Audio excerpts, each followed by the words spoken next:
Hi everyone, this is Dominik and welcome to the first part of the video series European Magic I'm gonna be doing for Magic Gathering Strat.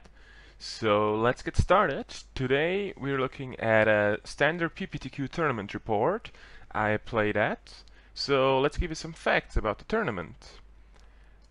The tournament was held at November 8th in Lucerne, which is in the central part of Switzerland, very nice, beautiful city, at the store called simply Gameplace. It was a rather small PPTQ, we were only 17 players, which unfortunately made us play 5 rounds. With 16 players it usually suggests 4 rounds, so yeah, that happened. And then we cut to top 8. The price structure is very simple, there's some boosters, but not too many, and the first place gets an invitation to a regional PTQ. So this video series is gonna be cut into different parts. I'm gonna be introducing you to my deck, first to the main deck, and the choices I made to the main deck specifically, then to my sideboard, which is quite unconventional.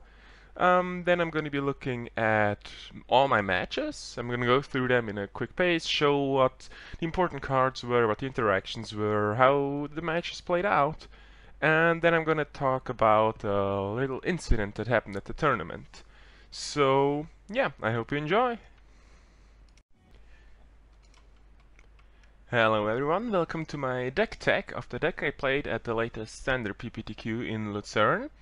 I played Abzan Blue. While Blue was only in the sideboard, I put a heavy emphasis on it, especially considering my land choices. So, Abzan is quite a straightforward deck. We've seen it since Pro Tour Khans of Tarkir. And yeah, I'm not gonna go in depth about the most mainstream or most played cards. There are a lot of much better players that have done deck techs on the Pro Tour, on the World Championships, so on and so forth. Why these cards are good, why we play all of them, and so on and so forth. So let's get started. I think the core of the deck is pretty much Anaffenza, Siege Rhino, and Abzan Charm, as you can see here. These cards are set playsets. I don't think you can remove any of them. I know there are some players that removed Siege Rhino, which in my eyes is absurd. Yeah, these cards make up the deck. They are severely undercosted and brutally overpowered. I mean, an offense is a 3 mana 4/4, which is nice already, with 2 amazing upsides. One upside that comes up very often, and the second upside that completely wrecks a certain tier 1 deck in the format. Siege Rhino, yeah, we know what this card does, and Abzan Charm is the perfect flexibility. It does something in every matchup, except for maybe Mono Red. I mean, even there it's okay. You can exile stuff that gets pumped up with Become Immense. So I don't think I have to talk much about these cards at all. So let's go to the next ones. So I'm playing 4 Warden of the first 3. This is the aggressive version of Abzan. In the last season I didn't like Warden too much at all because we had Fleecemane Lion and also Rakshasa Death Dealer was around and more heavily played, and we had Thoughtseize, so there wasn't really like a spot for this card. But the thing is that now we don't really have many 1 or 2 drops at all, and Warden does both. You play it on turn 1 and you pump it on turn 2. And it's really funny, the format evolved in a way that a lot of decks just when you go Warden turn 1 they sigh and they will probably take like 9 damage from it. It's really annoying. So 4 of these, I think, yeah, is a decent choice, and I think everyone should play 4 of these if you're playing this deck. Now for the next option, this is Hangerback Walker. Lately people have been cutting Hangerback Walkers for stuff like Snapping Neuralid or Skyrider Elf even. The thing is, I really like Hangerback Walker against the red decks. It's really good against the Landfall deck and against the Atarka red deck. But I don't like it too much against the white decks that play Silk-Wrap. A lot of decks play Silk-Wrap main, and also you side it out in a lot of matchups, as you will see. So I'm only playing 3 of them because, yeah, it's an Expel, so it's relevant late game, but you don't want to draw too many of them. And 3 is like the sweet spot mathematically for cards that you want to draw as often as possible, but you don't want to draw 2 copies of them. So yeah. Then comes Dam Protector, which I think is the card that brings the deck over the top. You can play it as a 2-mana 2/1 with relevant evasion. I mean, Dem Protector into an Offensa is real. I mean, you're attacking for 7 on turn 4, so that's nice. And also, it's the best card to top deck late game, as I will come to during the matches that I will explain. This card late game is just amazing. Yeah, you bring back the best card, preferably another Dem Protector. You can loop the Dem Protectors, and yeah, the evasion is actually relevant. So I'm playing 4 of these. I know some people are playing less because it's mana intensive and doesn't do as much when it's not played as a morph, and it's a slow card, but yeah, I think it's just a matter of play style. So let's go to the next slide. This is something that's a little bit unconventional. I'm playing only one Wingmate Rock and one Tasigur. Why is that? Well, I think Wingmate Rock is a horrible card against all decks that play Languish and Planar Outburst. I really disliked Wingmate Rock last season when Abzan Control was the big deck. I actually played Abzan Control back then.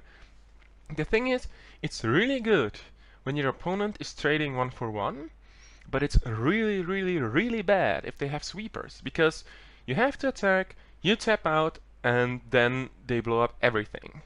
So I like Wingmate Rock a lot, but in certain situations it doesn't do much. Also, it's not very good defensively, because yeah, you're getting 2 blockers, but often you have to like suicide a creature or have 1 blocker less to get the token, so on and so forth. And if you're not triggering raid, it's horrible. It's very bad in a top deck war where you don't have any creatures. So I'm only playing 1. Also, it's really expensive. And the deck is very mana hungry. Then as for the Tasigur, not many people play Tasigur. I like it a lot as a one-off because it's a card that generates value and that often allows you to play itself as a second spell for the turn, like on turn 4 or 5. You're playing a lot of fetch lands, as you'll see, and you get a lot of value out of Tasigur for playing it for 1 or 2 mana. It's very good late game, which is something I'm gonna refer to quite often in this deck, because I like my deck having an aggressive curve but also not being completely dead late game. Yeah, and it's also a nice body. It's very good against all the aggressive red decks, because yeah, if it goes well, you can like play it and then Offensa on turn 4 or something like that. It's really annoying. Next, there's the removal I have. I'm opting for 3 Murderous Cuts. I know this is not very standard. A lot of people are playing 4 Dromoka's Command, I'm only playing 3. The thing is this. Dromoka's Command is very good on the play, but not very good on the draw. And that just comes from the simple fact you need a creature for it to do anything. So what creatures are you playing when you are on the draw? Well, you can play Warden, and then use Dromoka's Command. Well, you can fight with a 2/2 on turn 2, which is not that great. You can do it with Hangerback Walker, and then you're doing it on turn 3. And if you want to fight with an Offensa, you're playing Dromoka's Command on turn 4. So the problem is that your opponent's curve can be much faster, and Dromoka's Command doesn't deal with the opponent's threats as well when you're on the draw. I mean, on the play, you play a Hangerback Walker, they play a 2-drop, you charge Hangerback Walker, use Dromoka's Command, you have a 3/3 Hangerback, and they probably don't have the creature. This is amazing. But on the draw, it's just, sometimes this card does nothing. So I'm only playing 3. That's the reason why. I'm actually even siding them out sometimes on the draw against red decks. I mean, it seems like the perfect card for a red deck, but it doesn't really do much if you don't have a creature, and you need to stick a creature, and it's very hard to stick a creature on the draw against aggressive decks. So Murderous Cut is, it's more of the Delve spells. I'm playing a lot of Delve spells and Dem Protectors. This seems weird, but my goal is not to always cast Murderous Cut for 1. Even if you cast it for 3, it's still fine. Our instant speed removal got much worse. I mean, we have Fire Impulse, Other End, Crackling Doom. Yeah, those are like our main options. Maybe Colagan's Command. And of course Abzan Charm, which we are playing 4, and Dromoka's Command. But it's very hard to find unconditional removal spells. So Murderous Cut kind of is something like that. it kills small creatures, it kills big creatures, and especially it kills them instant speed. Ruinous Path, I don't think it's a very good card. The sorcery speed makes it almost unplayable. I mean, yeah, you can play it in tap out control decks, but man, being able to instant speed, kill their thing, play your own thing is so much better than your opponent drops something, well then you do nothing, then you kill it, and then they play something else, and you're behind. So there are a lot of scenarios where Ruinous Path just does nothing, and Murderous Cut is really good. Yeah, I mean, it served me well in all the matches, so I'm happy with it. Maybe you can go down to 2, but I like having 10 removal spells, while Murderous Cut is the only one that is truly unconditional in the way that it hits everything. I mean, except for Ulamog, but Ulamog gets hit by our 4 of Abzan Charm, so don't worry about that too much. Yeah. Then, this is something that I was testing a lot, and this is a metagame call. Gideon, as said a lot of times before, best card from Battle for Zendikar. It's amazing, really, really amazing when you're ahead.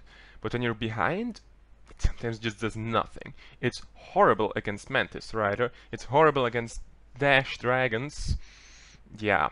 It's a very swingy card. And as you will see with my sideboard plan, there's a reason why I'm only playing 2. I just think that it's a good card, but this deck doesn't utilize the emblem as much, so we're not enticed to play multiples as much as like the token decks, like the Esper tokens, Black-White tokens, or Band token deck.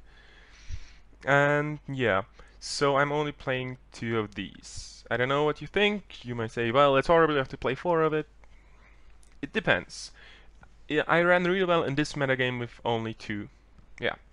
Then, this is kind of a pet card. I just wanted something big, and another removal spell, and a value card. So I decided, okay, I'm gonna cut my curve a little bit down. I'm not gonna play 2 Wing Matrox, I'm gonna play Obnixilis. And Obnixilis is the trump in board stalls, really. I mean, you have a board stall, you drop Obnixilis, you kill their best thing. They probably can't attack into you anymore favorably. I mean, they can like attack unfavorably, lose some creatures, and kill the Obnixilis, but I mean, then they're in a bad spot. And if they don't kill it, you just run away with it. It's very good against control. It's very good against midrange. It doesn't do much against tokens and aggro. I think Obnixilis is very, very underrated in Abzan. And maybe it should have been a 3rd Gideon. I don't know. I like the flexibility. I overall like flexibility, as you see with my card choices. But yeah, I like it a lot, and I think it's okay as a one-off. It did a lot of work. So now for my mana base, which is also a bit different. I'm playing 14 fetch lands. So why is that? First of all, I have 4 delve spells. So fetch lands are naturally very, very good in a deck with a lot of delve spells. Then I'm playing a lot of blue out of the sideboard. And I think I need more sources of blue. So how do these lands work? Well, Wooded Foothills and Flooded Strands are the best ones, because they get Wooded Foothills get Smoldering Marsh and Canopy Vista and Forest, and Flooded Strand gets Prairie Stream, Sunken Hollow, Plains, and Canopy Vista. Polluted Delta only gets Sunken Hollow, Prairie Stream, and Swamp. Yeah, I'm actually playing a Swamp because of Polluted Delta. But the problem with this deck was always that it didn't have enough black sources. So yeah, I added the Polluted Deltas, and you will see what I cut later. I also really, really like the interactions of Battlelands, Fetchlands, Basics. And yeah, I've been playing this deck for a while. I played it at the MKM series in Prague. Yeah, there I played a little bit different version, but yeah, so I like this configuration, and you'll see how it continues. I have my Battlelands, 1 of each. I'm not playing the red one, the Cinderglade, because I don't need it. I mean, it's kind of a redundant card because I don't need red, and whatever fetch land fetches it could also fetch just the forest, so yeah. I'm not playing any Bloodstained Miners. So these are pretty straightforward. Yeah, they come untapped if you have 2 or more basic lands. And the basic thing is, basic curve is usually fetch or just forest, fetch or just plains, like you end up with forest plains, and then you either get Sunken Hollow or Smoldering Marsh. And with our fetch lands, we can very easily do this configuration. Now, there's our basics: 2 forests, 1 plains, 1 swamp, just to be able to fetch everything. 2 forests because we need forests the most. And then we have 4 more spots. Yes, I'm playing 26 lands. Why am I playing 26 lands in this deck? First of all, we have 14 fetch lands. After you've fetched a couple of times, you don't have that many lands left in your deck. You have to, if you do the math, if you fetch a couple of times after a couple of draw steps, your deck kind of becomes a 24, 23 land decks, except that the first land drops are more guaranteed. So, yeah. I'm playing 26 lands. We have a lot of possibilities to spend the mana. We have Wardens, we have Dem Protectors, we have Omnixilis, so on and so forth. And now for the last spots. I'm playing 2 Llanowar Wastes, because sometimes it's important to have untapped black and green mana, and the damage isn't too bad, and only 2 Shambling Vent. Why am I playing only 2 Shambling Vent? Well, Shambling Vent is a very good card if you run out of gas, but this configuration of the deck doesn't run out of gas very often. And the thing with Shambling Vent is you get very awkward draws very often. The version I played in Prague had 0 Shambling Vents actually. I mean, I own them, but I decided, well, I want to just have a curve. Then I saw, well, sometimes just the lands aren't enough, so I'm tested with 3 Shambling Vents, 4 Shambling Vents, 1 Shambling Vent, and I ended up on 2. I think 2 is a good number. You still have very, very good mana, but you still have the advantage of Shambling Vents. So that was it. That was the main deck. 26 land, creatures, spells, planeswalkers. Overall, it's quite an average Abzan deck. The special part really is the sideboard, so stay tuned for the sideboard part and see you later. So let's get to the sideboard.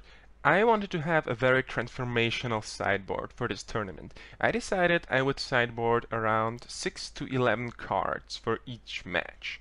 I had good sideboard plans, I wrote them out, yeah, and I really wanted to try something new. And so let's go through it. First of all, we have the very basic Silk Crabs and Surge of Righteousness. These come in against Jeskai, against the red decks, so on and so forth. Especially Silk Crab is very good against all the aggressive decks and the Jeskai deck. It can be sometimes good against all the green-white base decks like Abzan or Band or Green-White if they leave in Hangerback Walkers. If they cut Hangerback Walkers after boarding, then it's not very good to leave the Silk Crabs in because it activates the Dromoka's command. So usually I don't bring them in against these decks and wait if they keep in Hangerbacks or not, and then use this information to decide if I want to bring them in on game 3 or not. Silk Crab, overall a very good card. Next up is Surge of Righteousness. This card is more of a concession to the red decks. It's not that great against Abzan or Jeskai, it's okay there. But it's really like a card that blows them out. Especially after they pump their guy, you destroy an attacking or blocking creature, you gain life. This card is amazing when it's good. When it's not good, don't bring it in. Very specific card for specific matchups. The thing is that the matchup against the red decks isn't as bad. And yeah, I encountered that when I played the deck in Prague. I went 2-1 in matches against the Tatarka Red, which is fine because the match I lost I drew horribly and I cast like 3 spells in the entire match. So that's something to be aware of. But you can really decide if you want to go deep on this matchup. And I said, okay, I want to beat these red decks. I know there's going to be a lot of players playing Atarka Red, Red Green Landfall, and Jeskai Black. So I really wanted a couple of these. Not too many, but 2 of these is fine. Next up, we have my 5-drops, my only expensive cards, quote unquote, in the sideboard. And you can see why I like this deck, why this deck is so compact, because the mana curve really is very close. It starts at 1 and really ends at 5. So Tragic Arrogance is a very good mirror breaker. It's very good against the tokens deck. It's okay against the red decks on the play, on the draw. I wouldn't recommend it because it's just way too slow. It's very good against all the decks that play like lots of enchantments, all the green-white decks usually. Then Exert Influence. This is a card for the mirror. I mean, yeah, it's just the best card when you play against Abzan or like any kind of Bring to Light shenanigans. You just steal their Siege Rhino or steal their Anafenza or whatever they are playing, or their Savage Knuckleblade if they're tapped out. Yeah, it's a very, very powerful card. I used to play 2 in the sideboard, but the thing is, it does nothing in so many matchups that I decided, well, I would rather have cards that are good in most matchups than cards that are very good in only one specific matchup. I mean, there are exceptions to these rules, which I will come to, but yeah, Exit Influence, very cool card. Also, don't forget, you can bring these cards back with Dem Protector. So, if you draw them, they will probably be amazing, and you will probably be able to use them a couple of times. So, now for my black cards. I play 1 Duress. I think Duress really isn't the optimal option. You rarely want to be on the Duress side because Duress can miss so often and Duress doesn't protect against top decks. But I think it's a necessary evil against the control decks, especially because you can cast it turn 1 or you can cast it together with a creature and you get a lot of information, which is important. The problem with the red decks is that they will probably try to assemble a combo against you, which is entirely based on non-creature spells, and you can't always keep up mana for removal, so the rest really gives you the information if they have parts or the combo, and can disrupt them a lot. But again, I'm only playing 1 because it doesn't do as much. One card that I'm testing out and I found really amazing, also really good in Modern actually, is Painful Truths. And I don't know, I think we all overlook this card because it's a draw 3 for 3 mana. I mean, yeah, it's really, really efficient. It's very bad against aggressive decks, but it's amazing against the control decks. It's very good in the mirror, and if you can bring it back with Dem Protector, yeah, you will go low on life, but I mean, we are playing Siege Rhinos and Wingmate Rocks and such, and yeah, it's just a very, very powerful card against non-aggressive decks. I really, really like it. And then comes my 1 of Bullet, which should have been 2, but I didn't get to collect the second copy from a friend the night before, so I only had 1 Virulent Plague, and this card just completely shuts down token decks. I mean, yeah, they can Dromoka's command it if they keep in Dromoka's command against you, but else, I mean, man, you need, for 1/1s, you need double Gideon Emblem to make them survive. I mean, this card offsets 2 Gideon Emblems, and if they destroy it, you have 4 Dem Protectors.